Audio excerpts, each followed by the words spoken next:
क्या आपको भी ब्लॉटिंग का मसला है? खाना खाने के बाद हैवी फील होता है, स्टमक एसिडिटी होती है, या पेट में गैस बन जाती है, या आपको अपना जो पेट है वो टाइट लगता है? अगर ये सारे प्रॉब्लम्स हैं तो this video is for you. इसमें इंशाल्लाह इन सारे जो पॉइंट्स हैं उनको मैं डिस्कस करूँगी और इसकी क्या रीज़न्स हैं, और ये ब्लॉटिंग का क्या एक इंस्टेंट क्योर है, और लॉन्ग टर्म इसको कैसे जो है ठीक किया जा सके, ये सारी चीज़ें डिस्कस होंगी। So keep watching.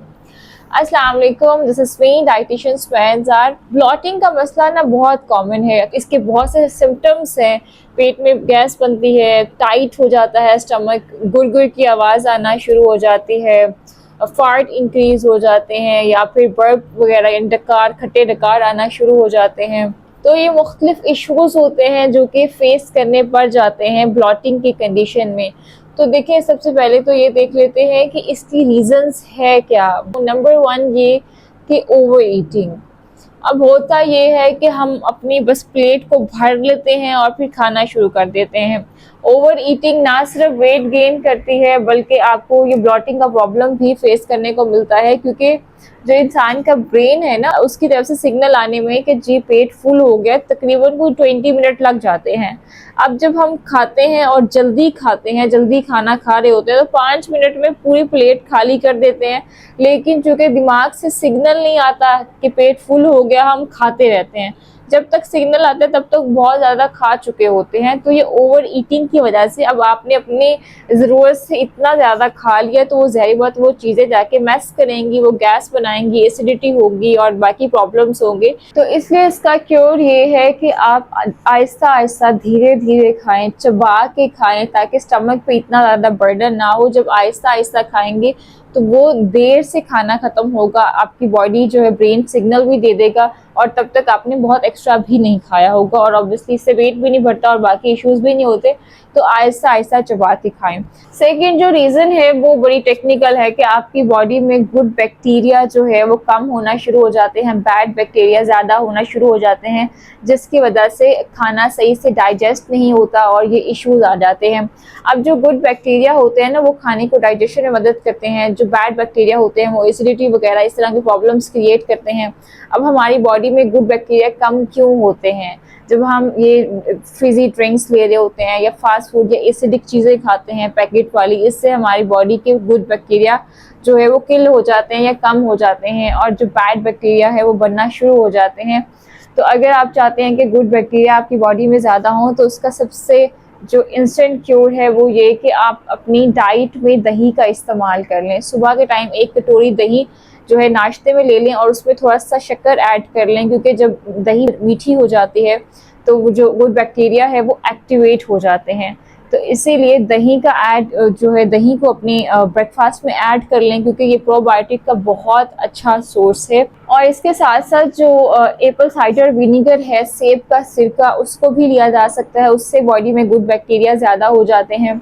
तो आपने सेब का सिरका लेना इस तरह है, एक नीम गिलास जो है पानी में आप 1 चम्मच सेब का सिरका डाल के उसको घोल के पी लें। 15 दिन पिएँ और उसके बाद थोड़ा पॉज करें कुछ दिन के लिए, उसके बाद इसको पी लें। जिन लोगों को एसिडिटी का मसला है वो नाश्ते से पहले यानी कि एम्प्टी स्टमक इसको ना लें। अगर एसिडिटी का मसला नहीं है तो एम्प्टी स्टमक भी जो है ये सेब के सिरके को लिया जा सकता है, लेकिन बेहतर है आप इसको दिन के टाइम में लें ताकि किसी तरह का कोई साइड इफेक्ट ना आए। तो इस पानी को लेने से भी बॉडी में गुड बैक्टीरिया ज़्यादा हो जाते हैं। जब गुड बैक्टीरिया ज़्यादा होते हैं तो ये डाइजेशन का मसला और ये प्रॉब्लम्स नहीं आ रहे होते। ठीक है। नंबर 4 ये है कि हम खा ही गैसी फूड्स रहे होते हैं। अब जो डिफरेंट दालें हैं, जैसे लोबिया है, उड़द की दाल है, मटर है, चने हैं, तो ये ऐसी दालें होती हैं जो कि थोड़ा गैस बनाती हैं, और ख़ास तौर पे अगर इनको रात के टाइम लिया जाए तो अक्सर लोगों को जो है इश्यूज हो जाते हैं। तो इसमें करना ये है कि एक तो इन दालों को आपने जो है वो भिगो के रखना है, उसके बाद इसको इस्तेमाल करें। 4-6 घंटे भिगोई रहें, उसके बाद इसको इस्तेमाल करें, और कोशिश करें रात के टाइम ना इस्तेमाल करें। कुछ वेजिटेबल्स भी हैं, जैसे ये जो कॉलीफ्लावर है, गोभी है, तो इससे भी कुछ लोगों को इशू हो जाता है, ये गैस बनती है। तो इसको कच्चा इस्तेमाल ना करें, पका के इस्तेमाल कर सकते हैं, या कच्ची सब्जियों से जो है वो कुछ लोगों को गैस का इशू होता है, थोड़ा सा जो है सब्जियों को स्टीम करके जो है सैलड के तौर पे इस्तेमाल कर लें, कच्ची सब्जियां अवॉइड करें। तो जो नंबर 5 रीज़न है वो ये कि हम एयर को स्वेलो कर रहे होते हैं, हम एयर खुद ही अंदर लेके जा रहे होते हैं, जो कि पेट में जाके ऑब्वियसली वो गैस बनाती है, ब्लॉटिंग होती है। तो हम हवा कैसे अंदर लेके जा रहे हैं? एक तो ये जो हम लोग फिजी ड्रिंक्स ले रहे होते हैं, इसमें बहुत ज़्यादा कार्बन डाइऑक्साइड हम अपने अंदर लेके चले जाते हैं, ठीक है, क्योंकि ये जो बुलबुले होते हैं ये गैस ही होती है ना जो आपके आप अंदर जाती है, तो फिर वो गैस ही बनाए, गैस अंदर जाके गैस ही बनाएगी ना। और नंबर 2 ये है कि हम जो स्ट्रॉ का यूज़ करते हैं, स्ट्रॉ से भी आप बहुत ज़्यादा गैस अपने अंदर ले जाते हैं, तो इसीलिए स्ट्रॉ को जो है वो अवॉइड करें। अच्छा, इसके अलावा जो है हम लोग ये च्युइंगम जो खा रहे होते हैं या फिर जो टॉफ़ी खा रहे होते हैं, इस तरह की चीज़ें जो हम बस मंचन करते रहते हैं, तो उससे भी जो है आप अपने अंदर एयर लेके जा रहे होते हैं, एयर को स्वेलो कर रहे होते हैं। तो अगर आपको ये ब्लॉटिंग या गैस का मसला है तो ये बबल खाना छोड़ दें या इस तरह खाली मुंह को चलाना छोड़ दें, उससे पेट के अंदर गैस जाती है। अच्छा, नंबर जो 6 है वो सबसे इम्पॉर्टेंट है, वो है फूड इंटॉलरेंस। अक्सर लोगों को ना कोई चीज़ हजम नहीं होती, बदहजमी होती है या वो इंटॉलरेंट होते हैं। इसमें ज़्यादातर जो है वो मिल्क इंटॉलरेंस है, क्योंकि मिल्क में जो लैक्टोज है वो अक्सर जो है लैक्टोज इंटॉलरेंस होते हैं, उसको जो है हजम नहीं कर सकते। और इसके अलावा कुछ लोगों को दालों से मसला होता है कि दालों से जो है वो उनको डायरिया या इशू हो जाता है। और बहुत सी जो मेजॉरिटी है वो ग्लूटेन इंटॉलरेंस होती है, यानी कि रोटी और वीट वगैरह, इससे इशू हो जाता है। तो ये देखना चाहिए कि आपको किसी एक कोई स्पेसिफिक चीज़ से जो है एलर्जी तो नहीं है या आप इंटॉलरेंट तो नहीं है।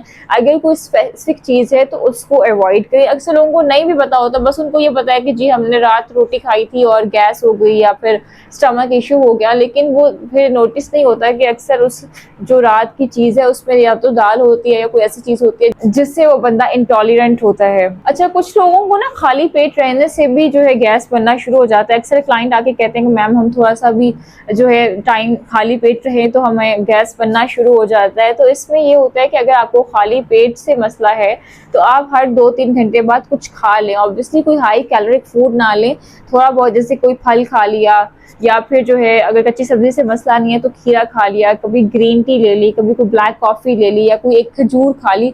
इस तरह थोड़ा बहुत खाते रहें ताकि आपको वेट का भी इशू ना हो और ओवर ईटिंग भी ना हो जाए और आप एम्प्टी स्टमक से जो गैस बनती है उस प्रॉब्लम से भी निकल आए, ठीक है। अच्छा, अब थोड़ा सा ना मैं क्विक रिव्यू कर लेती हूँ ताकि आपको वो चीज़ें वाइंड अप हो जाएं सारी। एक तो ये है कि देखिए, आप रीजंस में हमने डिस्कस किया कि ओवर ईटिंग एक रीज़न है, आपको जब जो है वो ये गैस का प्रॉब्लम होता है तो इसीलिए आहिस्ता आहिस्ता खाएं और चबा के खाएं, ठीक है।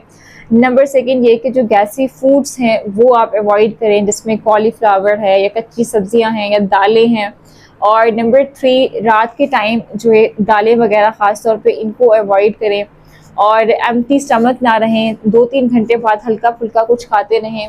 सुबह नाश्ते में दही का जो है वो इस्तेमाल करें ताकि आपकी बॉडी में हेल्दी बैक्टीरिया जो है वो ज़्यादा हो जाएं, या फिर सेब का सिरका उसको आप जो है अपनी डाइट में इंकॉर्पोरेट करें, अपनी डाइट में उसको ऐड करें। और इसके अलावा जो है ये च्युइंगम या फिजी ड्रिंक्स वगैरह ना लें ताकि आप जो है एयर को स्वेलो ना करें। और लास्टली, अगर किसी चीज़ से आप इंटॉलरेंट हैं तो उस फूड को अवॉइड करें, ठीक है। तो ये लॉन्ग टर्म जो है वो इसका क्योर है कि आप कैसे ब्लॉटिंग से बच सकते हैं। लेकिन बहरहाल अगर इंस्टेंटली बस आपको क्योर चाहिए तो वो आप सब मैं शेयर कर देती हूँ। एक तो इस केस में अगर आप इंस्टेंट सोल्यूशन चाहते हैं, अजवाइन बहुत अच्छी है।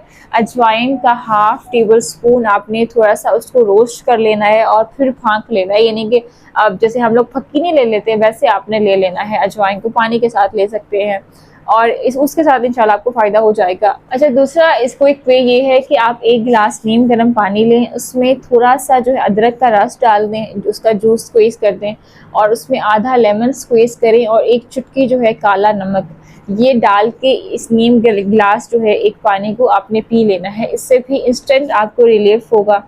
और थर्ड, ये जो पोस्चर आपको यूट्यूब ये वीडियो में नज़र आ रहा है, इस पोस्चर में अगर आप अपने आप को लेके जाएंगे तो इससे गैस रिलीज़ हो जाती है, जिससे इंस्टेंट इंसान को जो स्टमक टाइट हो रहा होता है या ब्लॉटिंग की जो कंडीशन होती है उससे फ़ायदा हो जाता है, ठीक है। तो ये 3 इंस्टेंट वे हैं और बाकी लॉन्ग टर्म जो क्योर था आपके साथ मैंने डिस्कस किया। मेनली देखिए, ओवर ईटिंग हर बीमारी की, हर प्रॉब्लम की जड़ है। तो टाइम पे खाना खाएं, प्रॉपर खाना खाएं और चबा के अच्छे से खाना खाएं, तो ये बहुत से इश्यूज वैसे ही सॉल्व हो जाते हैं। और रात के टाइम खास तौर पे हल्का रखें अपना जो है ना हाथ खाने पे। यदि दोपहर में अच्छा खाना खा ले लेकिन रात में रोटी चावल बहुत ज़्यादा ना खाएं, इससे आपका वेट भी मेंटेन रहेगा, शुगर लेवल भी मेंटेन रहता है, बीपी का प्रॉब्लम भी इतना नहीं होता और ये स्टमक इश्यूज भी इतने नहीं होते। तो ये आज की वीडियो है। फर्दर कोई क्वेश्चन है आप पूछ सकते हैं। Until then be healthy, be productive.